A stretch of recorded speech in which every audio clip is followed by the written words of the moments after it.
everywhere I go with this disease, everywhere. And I go to every corner of the world and see people with Huntington's disease, and I see the same extraordinary spirit.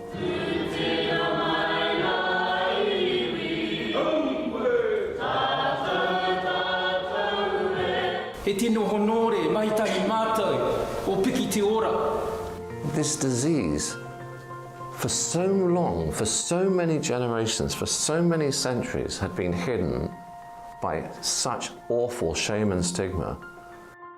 So we set about having a Hidden No More event at the Vatican.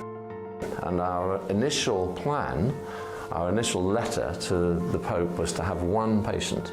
Charles Sabine, as I call him, being a Northern English person, and a few other far more intelligent people than me got together, and we spoke to the Pope, or they spoke to the Pope and said we need to try and break this stigma down. And Pope Francis agreed to do this. As things progressed towards the date of the event, the number of people who we were told we could bring to meet the Pope increased almost monthly, until we got to a point where he was going to prepare to meet 150 patients. And as a result of that, 5 families were able to go with Joe. This was a once-in-a-lifetime opportunity to meet the Pope and to get his support to reduce discrimination and to support HD communities around the world. I was shocked when Joe rang me up to say that we were going to see the Pope. I mean, I'm a Catholic, and it was a dream for me to meet him. I had rung Joe that morning to say Peter's got a black eye. I left it on the answer phone, and she rang me back and said, "Oh, look, Mary, I know about the black eye. I'm coming to photograph it. Do you want to go to Rome?" She says, "I want you and Mary, my sister there, to come to Rome to meet the Pope." Seeking places in Italy, like Rome, Florence, Venice, and Milan, made me even more excited. I could hardly sleep that night. Viv was diagnosed 3 years ago with Huntington's disease. We saw a change in her behaviour, movements before that. I've been looking after my 2 boys. I looked after my wife previous to that for 20 years almost, and then these 2 boys, one's 52, the other's 49, and they're at home with me. It gets harder, obviously, because I'm nearly 80, and when you realise you've got to have the strength to carry on each day. The absolute years of marginalisation, suffering that I saw our lovely mother looking after our dad all those years.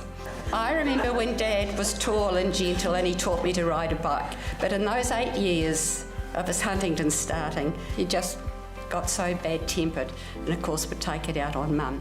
So that's why Margaret's, I think, been more affected by the HD. I can remember Dad when he was nice and gentle.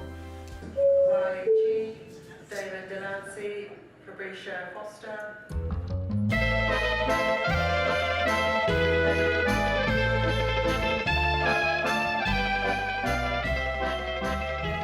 Arriving in Rome was different, come true. The language was so beautiful, and the men.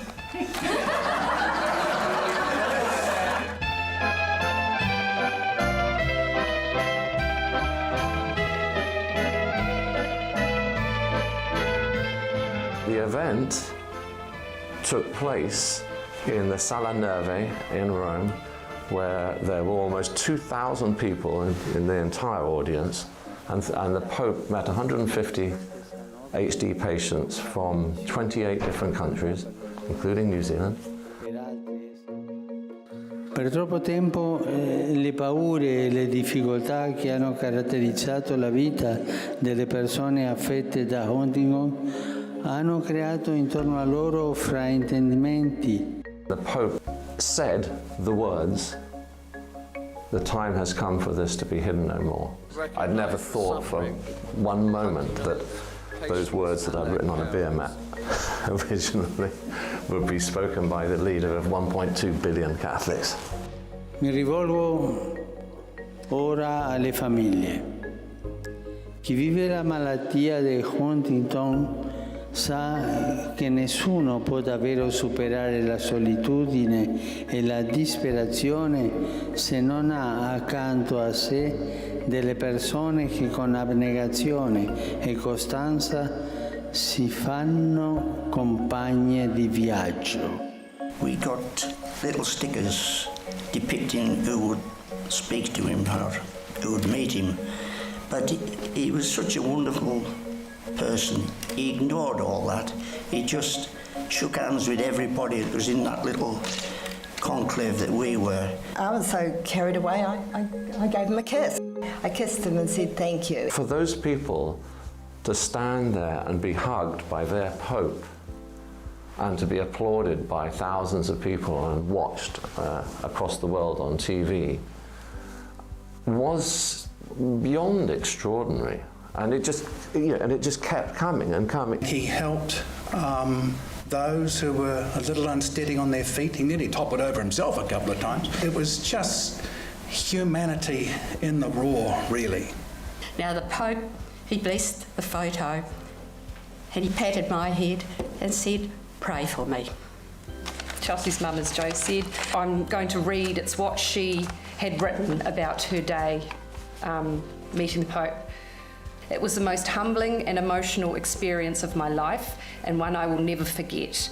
It has changed my life, made me see a clear path, and I'm not scared anymore. So much love, light, and life. That's from Chelsea. I was also given the honour of giving Pope Francis the gifts from Aotearoa, New Zealand. It was a Pounamu greenstone cross and tiki plaque. E mi rivolgo a voi, medici, operatori sanitari, volontari delle associazioni che si occupano della malattia di Huntington e di chi ne è affetto.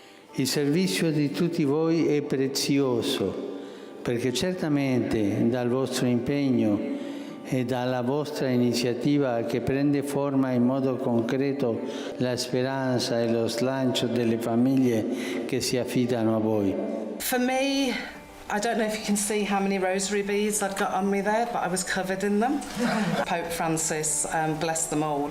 I've been working with the association and with Mum since I was about 7. Or Jo, sorry, not Mum.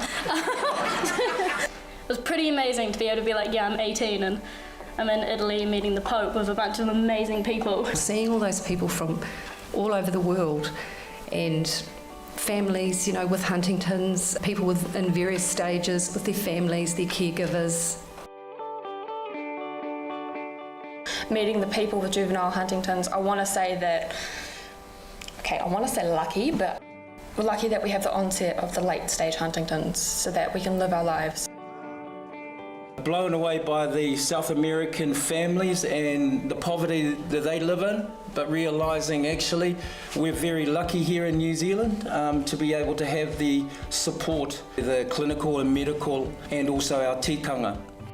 To be able to meet the lady, the mother from Colombia, who lost 5 sons and was caring for 4. That's a deep and abiding memory. It'll never go. And I put my arms around her, and that was the most poignant time, really. It just recharged me to carry on.